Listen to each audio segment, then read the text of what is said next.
नमस्कार मंडळी, मी शर्मिला नगरकर संस्कृती आणि विचार या माझ्या चॅनलवर तुमच्या सगळ्यांचं स्वागत करते.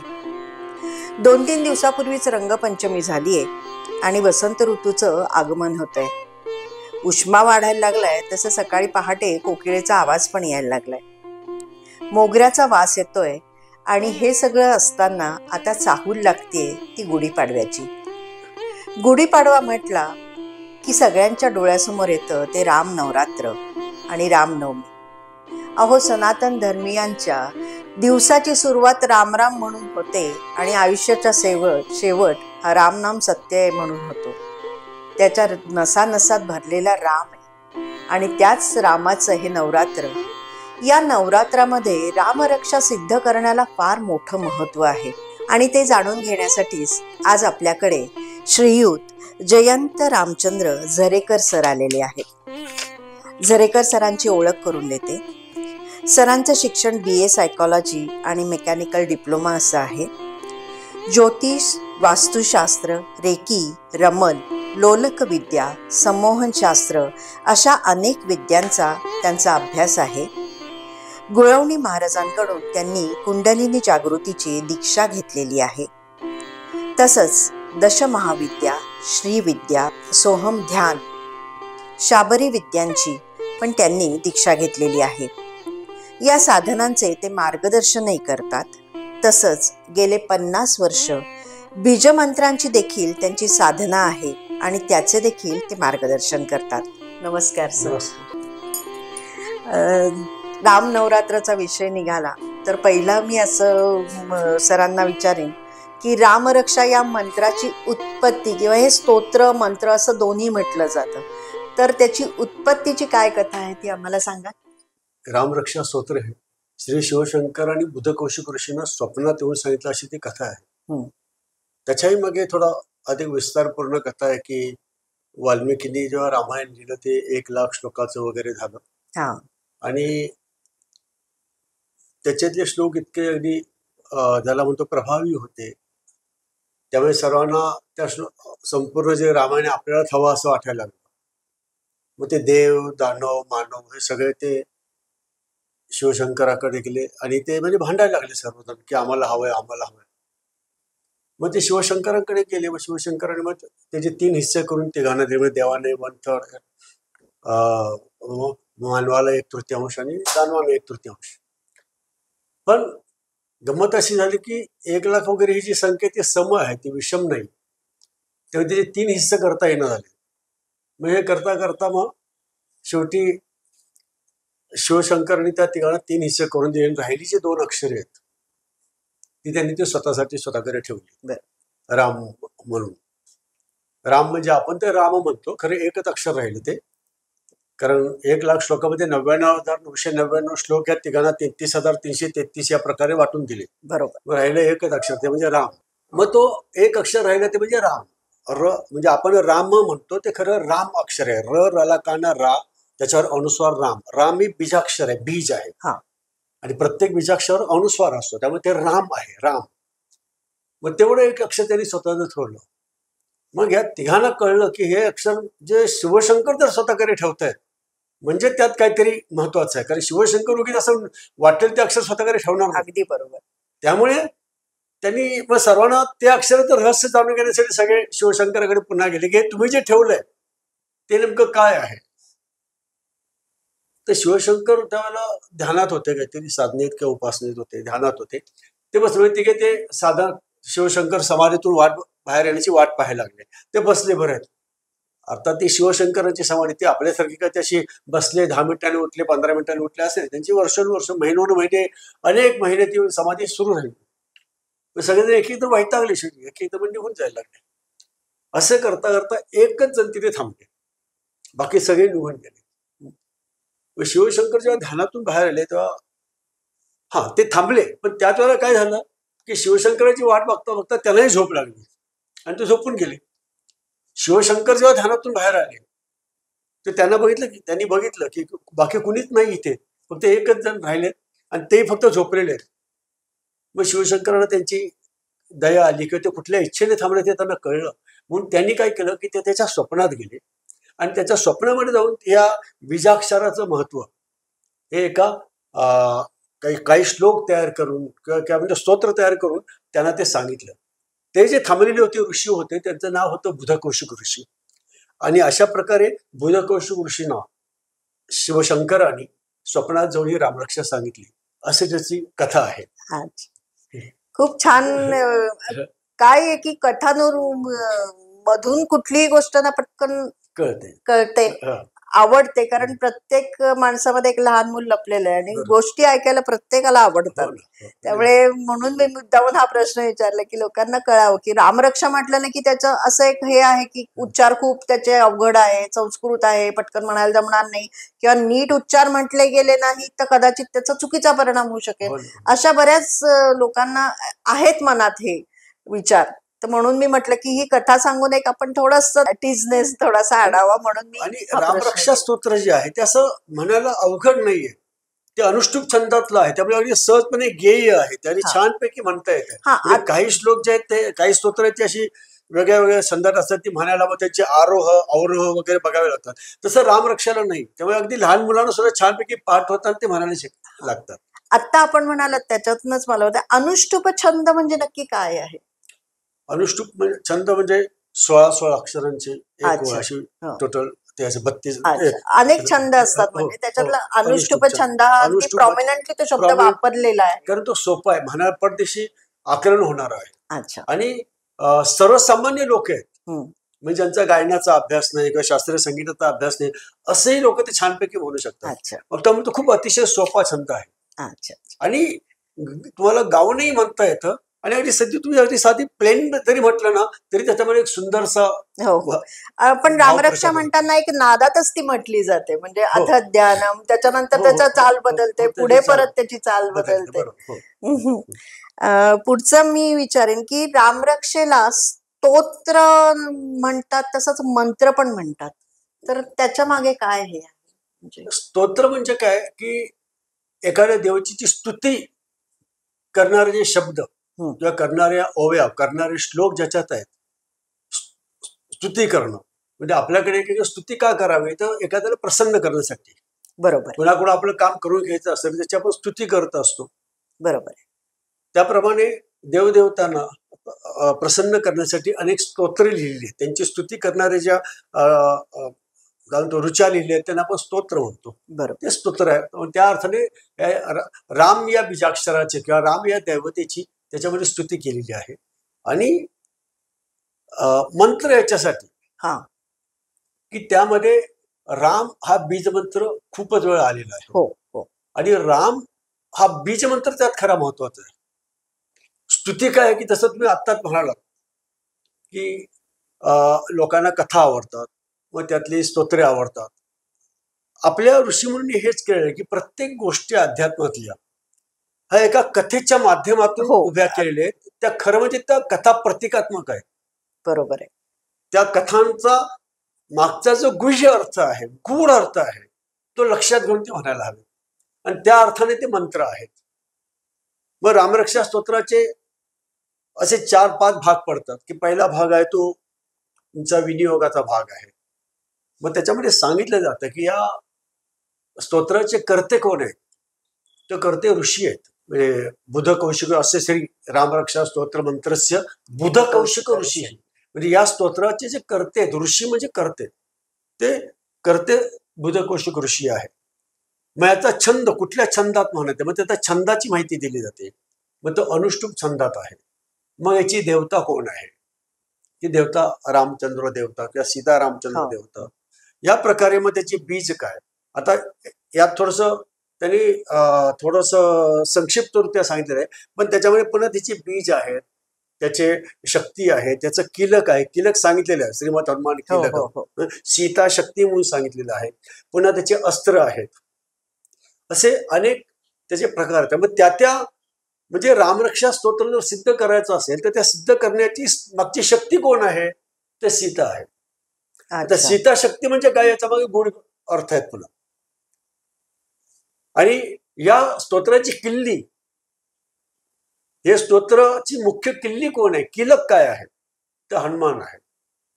म्हणजे या स्तोत्राची किल्ली हनुमंताची आहे. म्हणजे जोपर्यंत तुम्ही हनुमंताला प्रसन्न करून घेत नाही किंवा हनुमंताला वश करून घेत नाही किंवा जोपर्यंत हनुमंताची तुमच्यावर कृपा होत नाही तोपर्यंत हे स्तोत्र तुम्हाला सिद्ध होत नाही किंवा वशीभूत होत नाही. या स्तोत्रांचे जे रिझल्ट आहेत जे तुम्हाला मिळायला हवेत अपेक्षित ते रिझल्ट मिळत नाहीत. तर कुठल्याही स्तोत्र म्हणताना मंत्र म्हणताना आपण मंत्र का म्हणतो किंवा स्तोत्र का म्हणतो तर आपल्या काहीतरी एक विशिष्ट इच्छा असतात. त्या इच्छा पूर्ण होण्यासाठी ते म्हणत असतो. उगीच टाइमपास करायला आपण म्हणत नाही. बरोबर. म्हणजे रामरक्षा स्तोत्र असो किंवा कुठला बीज मंत्र असो म्हणजे सोहम असो राम असो उगीच काहीतरी वेळ जात नाही बसले मंत्र म्हणत असं नाही करत. ते त्यामागे काहीतरी विशिष्ट कार्यसिद्धी होण्याची एक अपेक्षा असते. मग ही जी सगळी स्तोत्र निर्माण केलेली आहेत मग रामरक्षा असेल किंवा विष्णू सहस्त्रनाम असेल किंवा स्त्री सुक्त पुरुष सुक्त वगैरे जे काय असतील ही सगळी सुक्त एका कार्यसिद्धीच्या विशिष्ट कार्यसिद्धीच्या अपेक्षेने तयार केलेली. मग ती कार्यसिद्धी होण्यासाठी त्यांचं एक स्टँडर्ड ऑपरेटिंग प्रोसिजर ज्याला म्हणतो आमच्या इंजिनिअर भाषेत तरी SOP म्हणतात स्टँडर्ड ऑपरेटिंग प्रोसिजर. त्या प्रोसिजरने तुम्ही गेलात तरच ती स्तोत्र सिद्ध होतं. ते प्रोसिजर कुठे तुम्ही डायव्हर्ट केली किंवा ती जर मध्ये गडबड केली मग पुढच्या गोष्टी होत नाहीत. त्या प्रकारे म्हणजे प्रथम सीताशक्ती तिला जागृत करावी लागते. त्यानंतर मग त्याचं किल्लं काय हनुमंत मग रामरक्षा स्तोत्राची समजा अशी तिजोरी आहे मग त्या तिजोरीचा टाळ लावलेला आहे तिजोरीला म्हणजे टाळ्याची चावी जी आहे ती हनुमंताकडे आहे मग ती आणि मग शेवटी विनियोग सांगितला जातो. आता सर्वसाधारणपणे सर्व स्तोत्रांचा विनियोग असा असतो की त्या स्तोत्राची जी देवता आहे ती प्रसन्न व्हावी. मग श्री रामचंद्र प्रित्यर्थे म्हणजे श्री रामचंद्राची प्रीती प्राप्त व्हावी. प्रित्यर्थे म्हणजे त्यांची प्रीती प्राप्त व्हावी त्यांची कृपा प्राप्त व्हावी. जपे विनियोगा विनियोग म्हणजे सौदा व्यवहार. ओके. म्हणजे हे का करतोय की मी हे केल्यामुळे मला रामचंद्राची कृपा प्राप्त होईल म्हणजे मी हे स्तोत्र म्हणणार आहे आणि त्याच्या बदल्यात काय व्हावं तर मला श्री प्रभू रामचंद्रांची कृपा प्राप्त होईल हा विनियोग. आणि त्यानंतरचा जो पुढचा भाग येतो तो महत्वाचा की तो म्हणजे ध्यान. प्रत्येक स्तोत्राचं हे अतिशय गुह्य स्थान आहे. ध्यान म्हणजे काय ते प्रत्यक्ष त्या देवताला तिथं आवाहन करणं त्याला तिथे आमंत्रित करणं त्याचं स्मरण करणं. आणि स्मरण करणं म्हणजेच काय बोलावणं म्हणजे त्याला उर्दूत चांगला शब्द आहे की याद किया है. म्हणजे याद किया आहे म्हणजे काय बोलवणे म्हणजे तुमचं जे स्मरण आहे स्मरण करणे म्हणजेच बोलवणे म्हणजेच आमंत्रण देणं म्हणजेच कॉलिंग. मग ते ध्यानातून तुम्ही त्यांचं स्मरण करता त्यांच्या रूपाचं आणि मग ते स्मरण केल्यावर प्रभू रामचंद्रांना कुठल्या रूपात तुम्ही स्मरण करायचं तेही आहे. म्हणजे आता रामरक्षा स्तोत्र आहे स्तुतीसाठी स्तोत्र आहे म्हणून त्यांना अतिशय सोजवळ रूपामध्ये केले. पण रामाची अनेक अशी स्तोत्र आहेत की ज्याच्यामध्ये राम उग्र रूपात हवा आहे म्हणजे त्याबरोबर रामाचं उग्र रूपाचे ध्यान आहेत तिथे. त्यामुळे हे सोजवळ रूपातलं ध्यान आहे की ध्याय आजानुभाव म्हणजे अगदी गुडघ्यापर्यंतचे हात आहेत वगैरे आजानुभाव धृत शरधनुषम बद्ध पद्मासनस्थम पीतम वासो वसानम वगैरे याचे ध्यानाचे श्लोक आहेत. यातून काय अपेक्षा आहे हे यांत्रिकपणे म्हणायचे श्लोक नाहीये. हे यांत्रिकपणे म्हटलं की ध्याय ते तुम्ही गाऊन म्हणा हरकत नाही. आणि ध्याय दाजानुभाव धृत शरधनुषम बद्ध पद्मासनस्थम वगैरे हे गाऊन म्हणण्याचे म्हणजे गाऊन म्हणा तुम्हाला छान वाटतंय पण मुळामध्ये या श्लोकाचा हेतू आहे ध्यान श्लोकाचा की ते ध्यान तुमच्या समोर स्पष्टपणे उभं राहावं. यू आर कॉलिंग देम तुम्ही त्यांना आमंत्रित करताय. आणि मग एकदा राम प्रभू तिथे आमंत्रित झाले प्रत्येक श्लोकाच्या आधी शेवटी ध्यान असतं आणि मग स्तोत्र सुरू होतं. मग प्रभू रामचंद्र तुमच्या समोर बसलेले आहेत म्हणजे त्यांनी सलकी जसं त्यांच्या डाव्या बाजूला सीता बसलेली हातामध्ये धनुष्य घेतलेले धनुष्य बाण घेतलेले आहे मग नाना अलंकार दीप्तम सर्व प्रकारचे अलंकार त्यांनी घातलेले दिव्य अलंकार घातलेले आहेत वगैरे वगैरे वगैरे श्लोकात आहे. आणि ते ध्यान समोर उपस्थित झाल्यानंतर मग त्या ध्यानाला उद्देशून पुढचं स्तोत्र म्हणायचं आहे. मग हे कम्युनिकेशन आहे. प्रत्येक स्तोत्र हे कम्युनिकेशन आपण कम्युनिकेशन करतच नाही. आपण रामरक्षा म्हणताना कुठलेही स्तोत्र करताना काय करतो त्याच्याशी संवादच साधत नाही. अत ध्यानम म्हटलं की काय रामांकारुण सीता मुखकमल मिलन लोचनम निरदावम नानालंकार दीप्तम धरत मुर्जटा मंडळम रामचंद्रम इथे ध्यानम झालं की आपण लगेच सुरू होतो. चरितम्र आता चौकुटी प्रवेशरम वगैरे वगैरे वगैरे.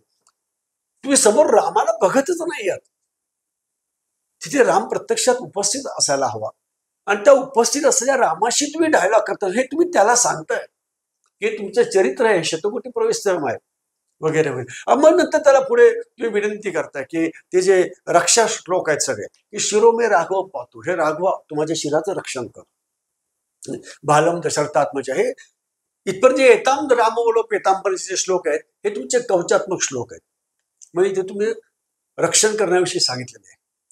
पुढचे जे श्लोक आहेत पाताल भूतल व्योम, पाताल भूतल आणि व्योम, मग इथून जे श्लोक आहेत ते आदिष्टवान यथा स्वप्नेपर्यंतचे जे श्लोक आहेत हे सगळे राम या नामाची महती सांगणार. रामाची महती, राम या व्यक्तीची नाही तर राम या बीजमंत्राची महती सांगतायत. किंवा जसं जगज्जैत्रैक मंत्र तिथेही सांगितलं वज्र पंजरत नामेदम, हे त्या राम या बीजमंत्राची महती सांगतात की जसं पाताल भूतल चारणे छद्मचारण न द्रष्टुमपि शक्त असते रक्षितम राम नामने. राम नामाने ज्यांनी स्वतःला अभिरक्षण करून घेतलेलं का राम नामाचं आवरण ज्यांनी स्वतःवर धारण केलेलं आहे, ह्या सर्वांच्या समोर असले हे चारिण किंवा जे छद्मी वेश धारण करणारे किंवा छद्मी लोक येऊ शकत नाही, छद्मी शक्ती येऊ शकत नाही, असं त्याचा अर्थ आहे. आणि पुढे सांगतं की जगत जैत्रेक मंत्र, तिन्ही जगामध्ये एकच मंत्र आहे. जगत जैत्रेक मंत्र राम रमण अभिरक्षण यक कंठे धारे तस्य करस्ता सर्व सिद्ध. मग आपल्याला काय वाटतं यक कंठे धारे तसं म्हणजे काय रामरक्षा लिहून किंवा राम हा बीजमंत्र गळ्यात बांधून टाईटमध्ये घालायचा आणि तो गळ्यात बांधायचा म्हणजे आपल्या हातात सिद्धी येतं, तसं नाही. की जो कंठामध्ये सतत ज्याने राम नाम धारण केलेलं आहे. आता याचा अर्थ घ्या, कंठामध्ये धारण करणं याचा अर्थ असा आहे की तुम्ही रामनामाशिवाय इतर काही म्हणताच कामा नये, फक्त राम राम तुमच्या कंठात तुम्ही धारण केलेलं आहे. म्हणजे तुम्ही फक्त एकच म्हणता की राम राम राम. या रामनामा व्यतिरिक्त तुम्ही इतर काहीच म्हणत नाही आहात, त्याला कंठे धारत म्हणतो. आणि जेव्हा तुम्ही असं कंठात धारण करता ते रामनाम, तेव्हा तुमच्या हातामध्ये त्या सर्व सिद्धी येतात. ह्या सर्व सिद्धी जे आहेत ह्या सर्व शरीराशी संबंधित आहेत. मग अनिमा लघिमा वगैरे म्हणजे सूक्ष्म होणं, लघु होणं, महिमा म्हणजे वाढणं, या सर्व सिद्धी तुमच्या शरीराशी संबंधित आहेत. तेव्हा तुमच्या शरीरामध्ये रामनामामुळे या क्षमता प्राप्त होतात की तुम्ही स्वतःच्या इच्छेने किंवा मर्जीने जर तुम्ही रामनाम सतत कंठात धारण करत असाल तर तुम्ही सूक्ष्म रूपात जाऊ शकता, महत्वमहान मोठ्यातल्या मोठ्या रूपात जाऊ शकता. असं त्यात ती रामनामाची माहिती आहे. त्यानंतर आराम हा कल्पवृक्षाणापासून मग रामम दुर्वाधरे श्यामम पद्माक्षम पीतवा स्वंती नाम गिरिदिवर नित्य संसारणो नरा, इथपर्यंत जे आहे ते रामाचं स्वतः रामाचं वर्णन केलेलं आहे. मग राम काय आहे तर आराम हा कल्पवृक्षाणाम, कल्पवृक्षाचा एक बगीचा. म्हणजे एक कल्पवृक्ष असला तरी तुमच्या आयुष्यातला तुमच्या सगळ्या इच्छा पूर्ण करतो. हा तर साक्षात बगीचाच आहे. म्हणजे राम राम हा मंत्र हा कल्पवृक्षच आहे किंवा राम ही देवता कल्पवृक्ष आहे. मग विराम हा सकलापद सर्व आपदांचा, म्हणजे जिथं ती शक्ती राम नामाची उपस्थित तिथे आपदा येणारच कुठून. खरं. त्यामुळे सर्व आपदांचा विराम आहे. आणि तो राम आमचा प्रभू आहे. अभि रामस्त्री लोकांना राम श्रीमान सनत प्रभू, तो आमचा प्रभू आहे. मग त्याचं वर्णन केलं की तो कसा आहे, तरुण आहे, रूप संपन्न वगैरे वगैरे. आणि सर्व जी लक्षणं आहेत एक लक्षात घ्या, तुम्ही ज्या देवताची उपासना करता तसे तुम्ही होता जाता. तुम्ही जर खरोखर रामाचे उपासक असाल ती जी रामाची लक्षणं सांगितली ती तुमच्यामध्ये येणारच, कारण तुम्ही त्याच्याशी जोडून घेताय. तुम्ही त्यांच्याशी जोडून घेताय, तुम्ही त्यांच्याशी एकरूप होताय. म्हणजे तरुण, मग तुम्ही सतत सदैव तरुण राहाल, तुम्ही सदैव रूपसंपन्न राहाल. मग त्याचप्रमाणे तुम्ही सर्व काय शरण सर्व सत्वानाम, सर्व सात्विक लोकांना शरण जाणं वगैरे वगैरे हे सगळी लक्षणं आहेत. मग सनंत कवची खडगीवर रामाकडून अपेक्षा केली की त्यांनी त्यांचं ते राम नाम जे आहे की राम आणि लक्ष्मण हे आमचं राम. आता इथे सांगायला हरकत नाही त्या मंत्राचा विषय की राम हा खरं अग्निबीज मंत्र आहे. हे जे स्तोत्र आहे मग ते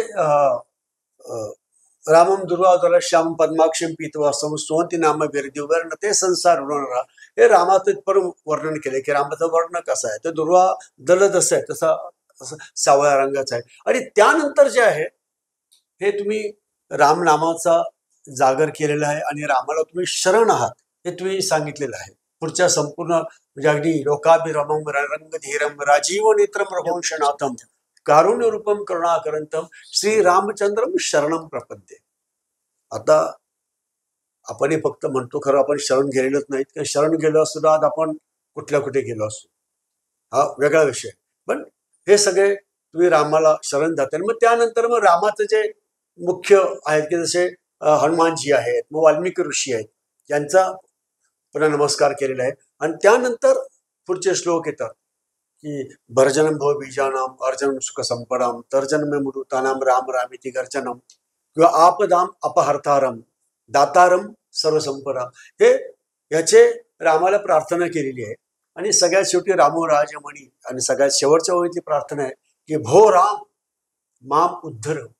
हे रामा तू माझा उद्धार कर, हे रामा तू माझा उद्धार कर. भो राम माम उद्धर, भो राम माम उद्धर, भो राम माम उद्धर, असे ती प्रार्थना आहे. शिवशंकरांनी बुधकौशिक ऋषींना किंवा मुळामध्ये हे अशी कल्पना आहे की स्तोत्र सर्वोत्तम पार्वतीला श्री शिवशंकरांनी सांगितलेले आहे. काही जे श्लोक आहे की चरितमिर गुणाथस्य शतकोटी प्रविस्त्रम वगैरे, हे श्लोक जे आहे हे शिवशंकर पार्वतीला सांगतायत. त्याचबरोबर मध्ये एक श्लोक आहे की इत्येतानी जपेंडित्य मदभक्त श्रद्धान्वित, म्हणजे कोणाला सांगतात, शिवशंकर पार्वतीला सांगतात की हे जे म्हणेल सतत म्हणेल रामोदाशरथी शूर, रामोदाशरथी पूर्व पासूनचे श्लोक आहे, तो संपूर्ण श्लोक जर सतत म्हणत राहिला किंवा आरामा कल्पवृक्षांपासून इथपर्यंत इत्येतानी जपनित्य इथपर्यंत जर तुम्ही सतत त्याचा स्तोत्र म्हणत राहिला, तेवढं स्तोत्र, तर ते शिवशंकर सांगतात की इत्येतानी जपन नित्यम मदभक्ता श्रद्धान्वित अश्वमेधाधिकम पुण्यम संप्राण निसंशय. हे पार्वती हे जे श्लोक आहेत की आरामा कल्पवृक्षांपासून वेदांत वेद्य यज्ञेशा पुराण पुरुषोत्तमा जानकी वल्लभा श्रीमान अप्रमेय पराक्रमा, हे जे श्लोक आहे आरामा कल्पवृक्षापासून अप्रमेय पराक्रमापर्यंत हे श्लोक सतत म्हणत राहिले तर त्या व्यक्तीला अश्वमेध यज्ञ केल्याचं पुण्य मिळतं, असं साक्षात शिवशंकरांची वाणी आहे. म्हणजे तुमची आमची वाणी आम्ही काहीतरी, पण शिवशंकर पार्वतीला आणि ती पार्वतीला सांगतात, कारण ती असं खोटाटा ऐकून घेणार नाहीये. ती पार्वती अशी शक्ती आहे की ती स्वतःला पटल्याशिवाय कुठल्याच गोष्टीचा स्वीकार नाही करणार. बरोबर. आणि ते एकमेव शक्ती आहे की शिवशंकरला प्रश्न विचारू शकते, बाकी कोणीच विचारू शकत नाही. जे पूर्वी तंत्रमार्गातले जेवढे ग्रंथ आहेत ते सर्व शिवशक्त्यात्मक संवादात आहे की शिव वाच, मग शक्ती वाच किंवा पार्वती वाच, मग ते तिला पार्वती शंकराला प्रश्न विचारत असते. आणि अशी कथा आहे की रामरक्षा स्तोत्र पण या प्रश्नातूनच आलेलं आहे की कुठलं स्तोत्र आहे, तेव्हा ते शिवशंकर तिला सांगतात की हे रामरक्षा म्हणून स्तोत्र आहे. आणि सगळ्यात शेवटी पुन्हा तेच शिवशंकर हे स्तोत्र संपल्यावर सांगतात की राम रामेति रामेति राम राम इति राम इति रमे रामे मनोरमे. ही पार्वतीची नाव आहे, हे रमे, रमे म्हणजे पार्वती, हे रमे, हे मनोरमे, हे रामे, काय सहस्त्रनाम तुल्यम. सहस्त्रनाम म्हणजे कुठलं, विष्णू सहस्त्रनामाच्या बरोबर. तर सहस्त्रनाम म्हणजे कुठल्याही देवतेचे सहस्त्रनाम घ्या, म्हणजे पण इथे थोडक्यात संदर्भ आहे विष्णू सहस्त्रनामाचा, की विष्णू सहस्त्रनाम हे म्हणण्याचं जे आहे ते रामनाम, त्याच्या इतकं पुण्य तत्तुल्यम. म्हणजे विष्णूची सहस्त्रनावं घ्या आणि विष्णूचं राम नाव हे एकच नाव घ्या, याचं तत्तुल्यम राम नाम वराने. सहस्त्रनाम इतकं महत्वाचं आहे. हे वराने पुन्हा पार्वतीचं नाव आहे. हे वराने हे स्तोत्र विष्णूच्या सहस्त्रनामा इतकं, किंवा राम हा बीज मंत्र विष्णूच्या सहस्त्रनामा इतकं बरोबरीचं आहे, इतक्या तुलनेचं आहे, असं शिवशंकर पार्वतीला सांगतात. अशी साधारणपणे रामरक्षेची संकल्पना आहे किंवा मांडणी आहे. सरांनी खरंच एक वेगळा दृष्टिकोन दिला आणि मला वाटतं त्यांच्या कार्यशाळेमध्ये असंच ते सगळं वेगळं काही आपल्याला शिकवणार आहेत. तर त्याचं तर आता त्याची डिटेल माहिती तर मी नंतर घेतेच सरांकडनं. पण मला सर असं एक विचारायचं होतं की रामरक्षा ही संध्याकाळीच म्हणावी असं काही आहे का? असं काही नाही खरं, पण संध्याकाळी म्हणण्याचा एक वेगळा अर्थ आहे. एक लक्षात घ्या की राम हा अग्नितत्वाचा बीजमंत्र आहे. राम म्हणजे मुळात अग्नितत्वाचा बीजमंत्र आहे रम. रमला त्यांनी आ जोडलेला आहे. बरोबर. आ म्हणजे काय? आ म्हणजे मर्यादा, आ म्हणजे आकार. आकार, आपण आकार शब्द वापरतो ना, अकार सकार नकार, तसं आकार. अला रूप नाहीये. अ हा निराकार आहे, अनादि अनंत ज्याला म्हणतो तो, त्यामुळे त्याला रूपच नाही, सर्वत्र आहे. पण जेव्हा अचा आ होतो, हा बीज मंत्रातला भाग आहे, तुम्ही सांगतो की अचा जेव्हा आ होतो त्याला आकार म्हणतो आपण. तर आ पासून अर्थात हा आकार अतिशय सूक्ष्म आहे, खूप सूक्ष्म आहे, म्हणजे डोळ्यांनी न दिसणारा किंवा एका विशिष्ट तरल लेवलवर जेव्हा तुमच्या साधना होतात त्याच वेळेला तो आकार जाणवायला लागतो. त्यामुळे अतिशय सूक्ष्म आकार आहे तो, ज्याला म्हणतो ना अणुरणीयान, पण आकार आहे, अला आकारच नाहीये. बरोबर. तर हा आकार आहे. आणि आकार काय दाखवतो की मर्यादा दाखवतो. आ बीज मंत्र मर्यादा दाखवणार, म्हणजे आपण म्हणतो ना आ चंद्र सूर्य, म्हणजे काय, चंद्र सूर्य असेपर्यंत मर्यादा दाखवली, कुठून इथपर्यंत, की आपण म्हणतो की भारताची व्याप्ती काय, तर आ सेतू हिमाचल, म्हणजे कन्याकुमारी पासून हिमाचलापर्यंत. बरोबर. किंवा आ कर्ण प्रत्यंच्या ताणली, म्हणजे कानापर्यंत, म्हणजे आ हा मर्यादा दाखवतो. आकार, प्रत्येक आकाराला मर्यादा येते. अला मर्यादाच नाही, कारण त्याला आकारच नाही. जिथे आकार आला तिथे मर्यादा आली. तर रम र नुसता रम बीज आहे, हा आकार स्वरूपाचा आहे, त्यामुळे त्याला असा आकार नाही. पण ज्याला राम होतो त्यावेळेला एक विशिष्ट आकार प्राप्त होतो. पण मुळामध्ये ती आहे अग्निबीज मंत्र. मग जेव्हा सूर्य मावळतो, सूर्य मावळल्यावर अंधार पडायला लागतो, मग यावेळेला तुम्ही जेव्हा राम नामाचा जप करता तर राम म्हटल्याने काय होतं, तंत्रशास्त्रातली अनेक ग्रंथात सांगितले की राम म्हटल्यानंतर तुमच्या शरीरातील किंवा वातावरणातील आजूबाजूच्या सूक्ष्म जो रूप आहे, अतिसूक्ष्म रूपातला अग्नी असा जागृत व्हायला लागतो. तो आपल्या साध्या डोळ्यांना दिसत नाही, पण तुमच्या साधनेमध्ये जेव्हा तुमची प्रगती होते तेव्हा ते अग्नीच्या ठिणग्या अशा तुम्हाला दिसायला लागतात. असा हा रामबीज मंत्र आहे. तेव्हा सूर्य मावळल्यानंतर, अंधार पडल्यानंतर आपल्याला अग्नीची किंवा उजेडाची गरज असते, म्हणून त्या काळामध्ये संध्याकाळी रामरक्षा म्हटलं जाते. तसंच त्याच्यामध्ये एक पुढे येतं बघा की भूताक येताना पळून हो हो हो. माझा पुढचा प्रश्न तोच होता की लहानपणी आजी सांगायची की रामरक्षा म्हणायची, म्हणजे मग भूतकेत पळून जातात, जवळ येत नाही. तर ते काय आहे त्याच्या मागे? की हे भूतकेत ह्या ज्या अदृश्य शक्ती आहेत ह्या नेहमी अंधारामध्ये प्रबळ असतात. बरोबर आहे, अगदी खरं. ते दिवसा सूर्य असतो त्यामुळे तेव्हा काम करत नाही, पण अंधार पडला की त्यांचं शक्ती वाढलेली असते. तेव्हा ती चारिण छद्मचारिण वगैरे म्हणतात, त्या सगळ्या शक्तीच्या आहेत, अदृश्य शक्ती. ह्या शक्ती अंधारात वावरतात आणि राम हा सूक्ष्म अग्निच आहे.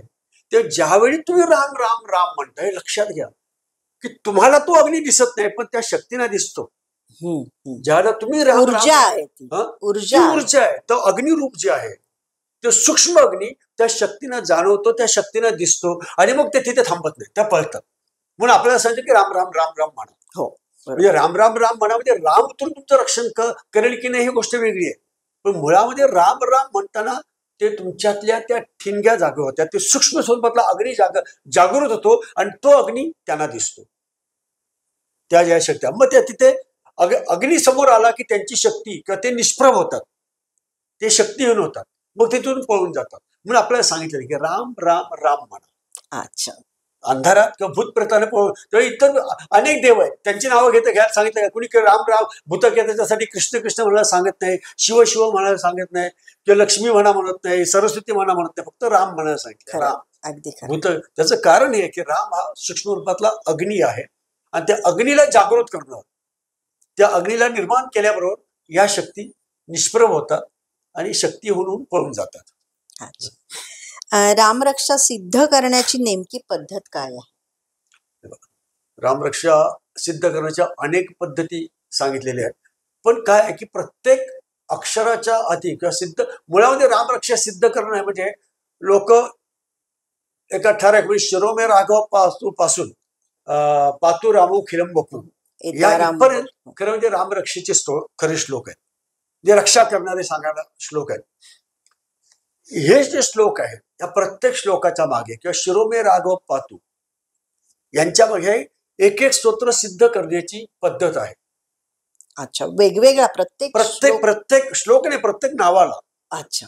म्हणजे सर्वप्रथम त्या स्तोत्रामध्ये किंवा त्या मंत्रामध्ये प्राणप्रतिष्ठा करायची आहे. मग प्राणप्रतिष्ठेचे मंत्र कुठले आहेत तर आपल्याला माहिती आहे की आम ह्रीम क्रोम ऐकलं असेल. जेव्हा आपण प्राणप्रतिष्ठा करतो एखाद्या मूर्तीमध्ये तेव्हा आपण तिथे लिहितो की आम ह्रीम क्रोम, बरोबर, मम प्राण इह प्राण.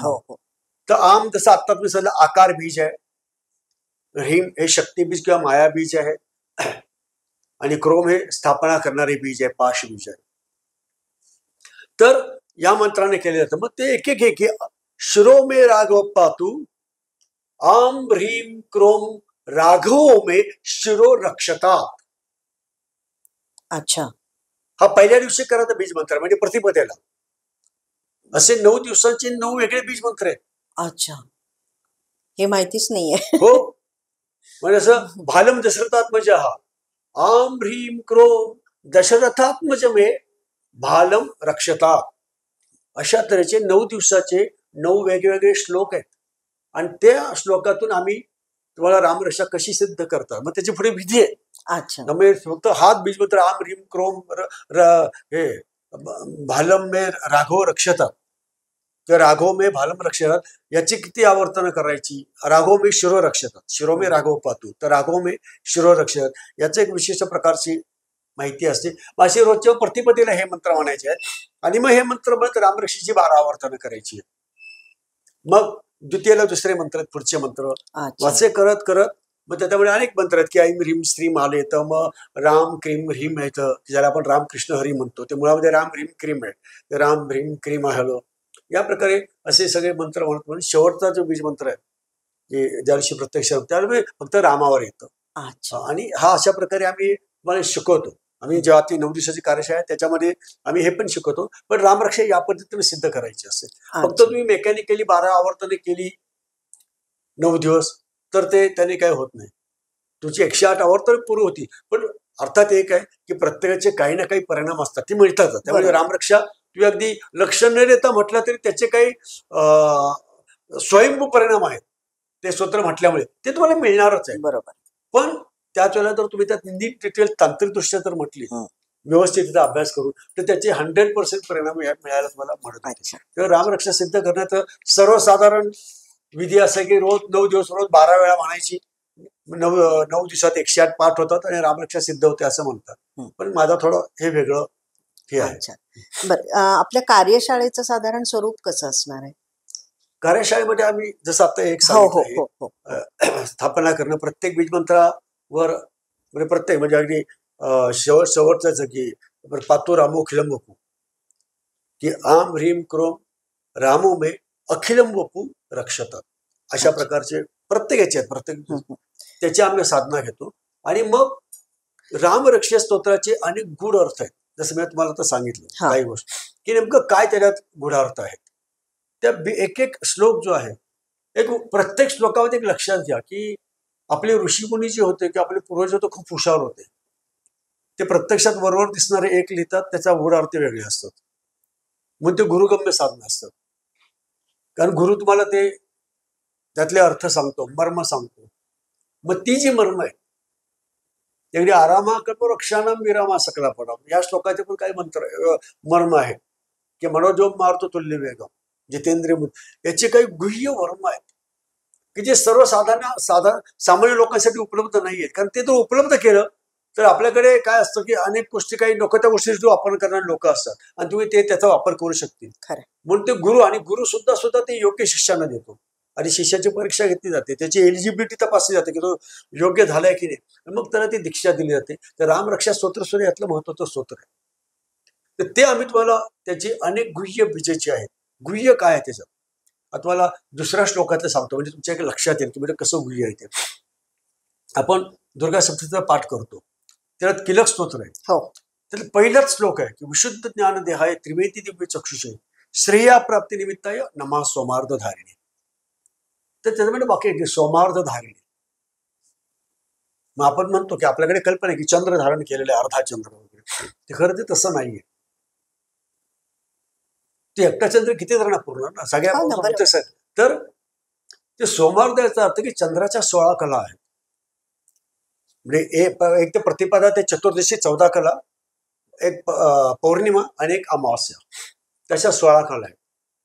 मग आपल्याकडे या चंद्राच्या ज्या सूक्ष्म कला आहेत त्यांना त्यांनी अक्षरं दिली ती अ आ इ ई उ ऊ रू रू रो रू ए ऐ ओ ह्या 16 अक्षर जे आहेत ते ही जी कला आहे ती अमावास्येची कला आहे. तर अमावास्या त्यामुळे अमावास्या ध्यान साधना घेतो. ते अमावास्या शब्दाचाच अर्थ असा आहे की आवास्या या बीजमंत्रामध्ये स्थित असलेली. जसं मी सांगितलं की हे बीजमंत्रामध्ये निराकार आहे अमावस्याला काहीच नाही. जसं ते तर आवास्या म्हणून अमावस्या. तर त्याच प्रकारे तो अर्धा म्हणजे 16तला अर्धा आहे तो 8. तर 8वा जो स्वर आहे तो दीर्घ रू आहे, म्हणजे राम. रूम हे रामचं प्रकटीकरण आहे आणि ल हे रूमचं प्रकटीकरण आहे. तर रूम म्हणजे अर्धा राम, आपला राम, र आणि रला काना राम. म्हणून तो नमा सोमार्थ धारिणी म्हणजे शिवशंकरांनी काय केलंय की राम हा बीजमंत्र धारण केलेला आहे. अर्धा चंद्र नाही, अर्धा चंद्र धारण नाही केलं, तर राम हा बीजमंत्र जो आहे ते सतत धारण केलेलं आहे. म्हणून त्याला नमा सोमार्थ धारिणी असं म्हटलं. अच्छा, बापरे. म्हणजे शिवशंकर हा रामाचा जप करतात, राम राम राम या बीजमंत्राचा. मग याच प्रकारे अनेक श्लोकाचे आता हे सर्वसाधारण लोकांनी करतो अर्धा चंद्र धारण केलेले आहे नमा सोमार्थ धारिणी, पण त्याचे मूळ अर्थ एवढंच आहे. आणि हा श्लोक इतका महत्वाचा आहे की किलक स्तोत्रामध्ये एवढा श्लोक मुळात किलक स्तोत्र आहे. बाकीचे त्याची फलश्रुती आहे 13 श्लोक, म्हणजे एक श्लोकचा पाठ आहे आणि पुढचे 13 श्लोक आहे ती त्याची फलश्रुती आहे. म्हणजे असं इतकं चमत्कारिक स्तोत्र आहे ते किलक स्तोत्र. स्तोत्र एका श्लोकात उशुद्ध ज्ञान देहाय त्रिवेदी दिव्य चक्षे श्रेया प्राप्ती निमित्ताय नमा सोमार्थ धारिणी संपलं. पुढचं आहे ते सगळे फलश्रुती आहेत. तर मुळात सांगायची गोष्ट अशी की अशाच प्रकारचे अनेकचे गुह्य अर्थ आहेत रामरक्षा स्तोत्रातले, ते आपण तुम्हाला तिथे सांगतो.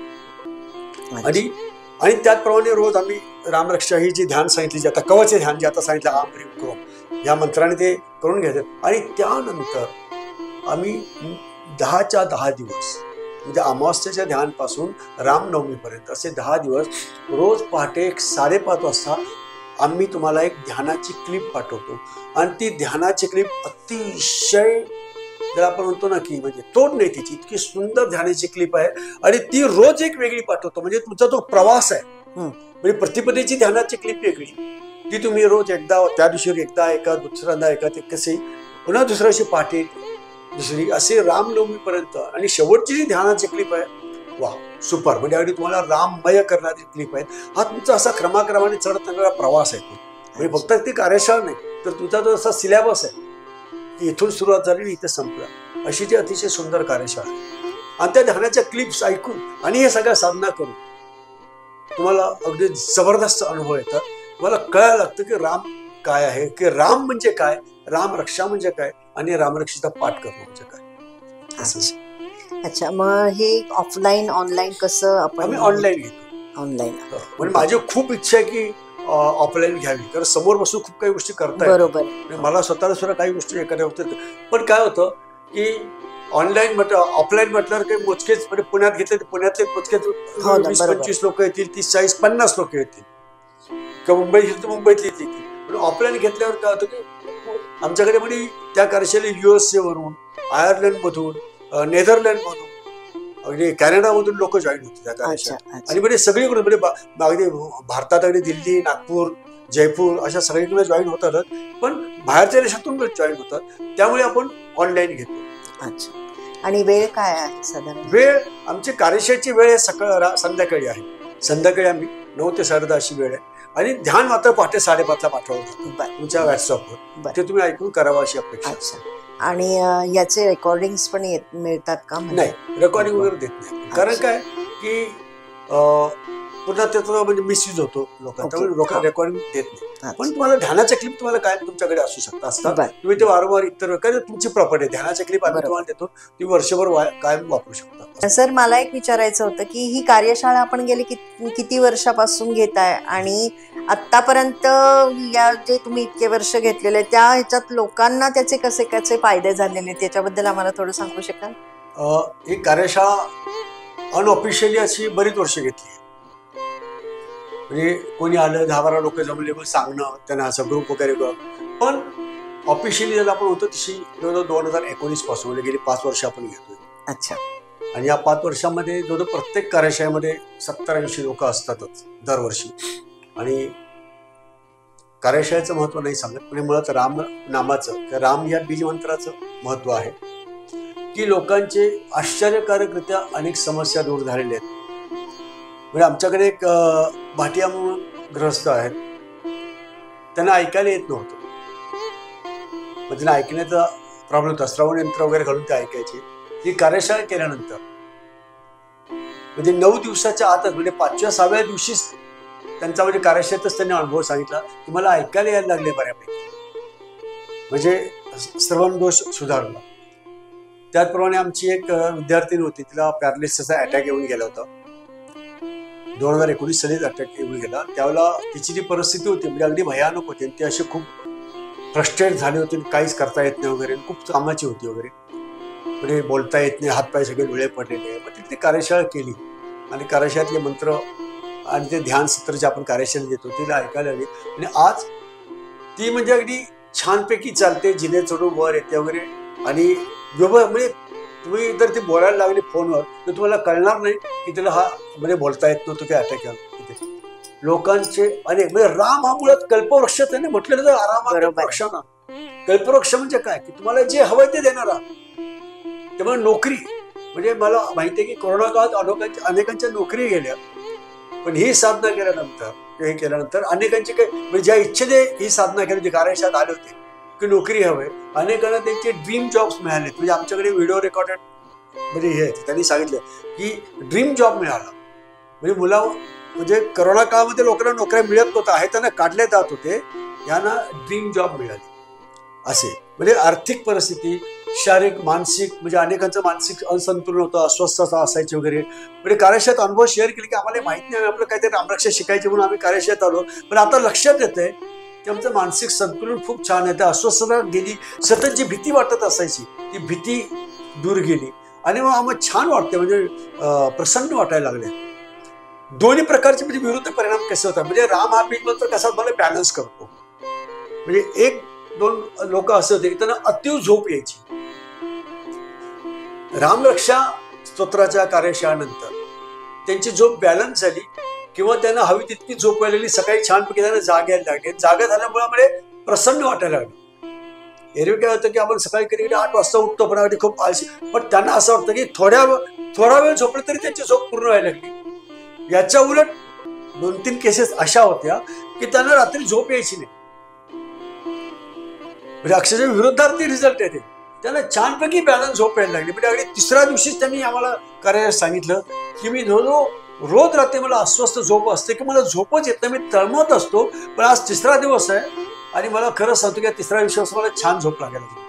म्हणजे ह्या प्रकारचे जे अनुभव आहे, शरीरातले अनेक रोग जाणं हा तर म्हणजे सगळ्यांच्याच बाबतीत अनुभव आहे. म्हणजे पचनशक्ती व्यवस्थित होते. मुळात राम हा मणिपूर बीज चक्राचा बीज मंत्र आहे. हे पचनशक्ती मग चालण्यामध्ये सर्व प्रकारचे म्हणजे स्नायू दुखणं, अंग दुखणं, सर्व त्याच्यावर राम, त्याच्यामध्ये नावं घेतली की शिरपासून सर्व शेवटपर्यंत अखिलम बपू इथपर्यंत सर्वच राम रक्षण करतात.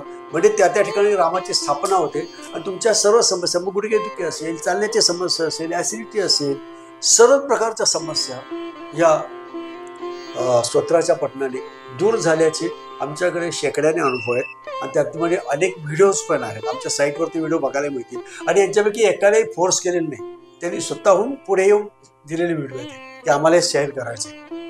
हा त्याचा महत्वाचा अंग आहे. तर ह्या सगळ्या गोष्टी सुद्धा या कार्यशाळेमुळे होतात किंवा होऊ शकतात. ही जी कार्यशाळा होणार आहे ती 29 मार्च पासून सुरू होणार आहे आणि 6 एप्रिल पर्यंत आहे. आणि वेळ असणारे रात्री 9 ते 10:30 ही मॅन्डेटरी वेळ आहे. आणि ध्यान तुम्ही मग तुमच्या सोयीने ऐकू शकता. त्याची लिंक तुम्हाला सकाळी 5:30 वाजता पाठवलीच आहे. या व्हिडिओच्या डिस्क्रिप्शनमध्ये आम्ही सरांचा नंबर आणि ही कार्यशाळेची माहिती पण देत आहोत. तर मी म्हणजे आजच्या या व्हिडिओवरनं आपल्या सगळ्यांना जरूर अशी विनंती करेन की प्रत्येकाने हा अनुभव घ्या. आपण फक्त स्तोत्र म्हणून म्हणण्यापेक्षा त्याच्या मागचे गूढ अर्थ समजून घेण्याचा प्रयत्न केला तर मला वाटतं की प्रत्येक सनातनी हा एक स्वतःला वेगळ्या लेवलला नेऊ शकेल. एवढं सनातन धर्मामध्ये गूढ शास्त्र भरलेलं आहे. आपण प्रयत्न करू. थोडासा खारीचा वाटा आपल्याकडनं काही मदत करण्याचा झाला तर धन्यवाद. शर्मिलाताई आणि वैभव दोघांच्या आग्रहामुळे इथं यायला मिळालं आणि लोकांना हे सर्व सांगण्याची संधी मिळेल तुम्ही आपण दिली, तुम्ही दोघांनी मिळून, त्याबद्दल मी स्वतः आणि आमचा अक्षर ऊर्जा मर्मयोग परिवार ते आपल्या सर्वांना विनंती आहे की आपणही कार्यशाळा जरूर करा. खूपच महत्त्वाचं तुम्हाला त्यात मिळू शकेल. धन्यवाद.